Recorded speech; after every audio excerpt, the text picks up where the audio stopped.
Throughout the decades, there have been many wars that we as individuals know because they are taught in the school system. However, there have been wars that may never be forgotten, such as the Civil War.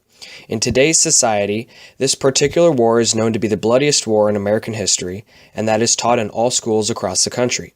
We as the present society have to admire the individuals that played a role in the war, because if the war never happened, then we wouldn't have the freedom that we do.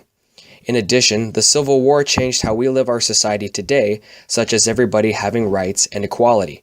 However, during the Civil War, why were they fighting about slavery, economy, and weapons?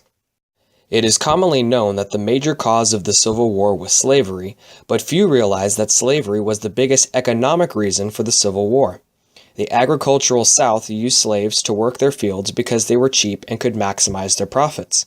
Slaves were even more needed after the invention of the cotton gin. This device made it easier to get the seeds out of the cotton so more cotton could be produced.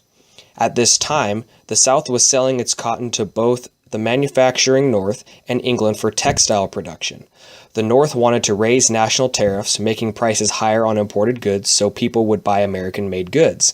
The South did not like this as they got their agricultural machinery from England, so they preferred lower tariffs. This split in economic goals is one of the reasons the Civil War occurred.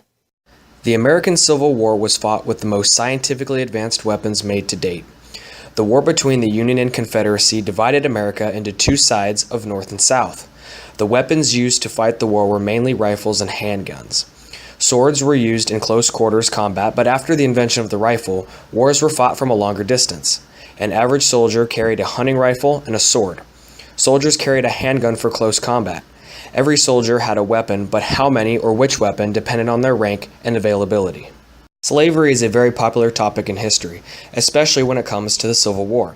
But not many people try to learn it in depth, why the South was so pro-slavery, and why the North fought so desperately to get rid of it. The South fought and clawed for their rights to own slaves using religion, economy, and humanitarianism to support their beliefs. For economy, the Southern states believed that if slavery no longer existed, then there would be no economic foundation because having slaves contributed to the cotton, tobacco, and rice economy that the South so desperately wanted and needed because of the profit that was coming in. The Southern states also went so far as arguing that if all the slaves were free, then there would be a widespread of unemployment, and because of that, there would be a widespread of chaos, ultimately believing that they brought order to the slave class. The South also believed that it was divine right that they owned slaves, because the slaveholders were like teachers, and they helped them intellectually, morally, and physically. The North, however, obviously thought differently and fought for the rights of slaves, though they were still somewhat mistreated, they were free.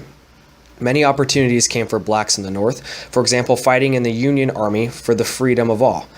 There were people such as the Quakers that believed it was hypocritical for Southern states to have slaves while they fight for their own freedom. Quakers also believed that God was in everyone and owning slaves went against God. In the early 1830s, becoming an active abolitionist required courage. Many had to face physical danger at the hands of a mob, but many more had to endure the disapproval of family and friends or the ridicule of neighbors. All of them shared a motivating vision of slavery as a moral evil that could not be justified. Although history focuses slavery and the fight between North and Southern states, abolitionists were the reason of the emancipation because of their bravery fighting for others and what they believed in. Sometimes, in order to get peace, a war is needed. The Civil War was indeed one of the most tragic events in American history. In conclusion for this war, the North continued to dominate economically. After the South lost, they ended up having huge devastations not only materially, but economically. Even though the war took many lives away, it ended up bringing life for millions of slaves, which in the end, it was one of the causes for the war to begin.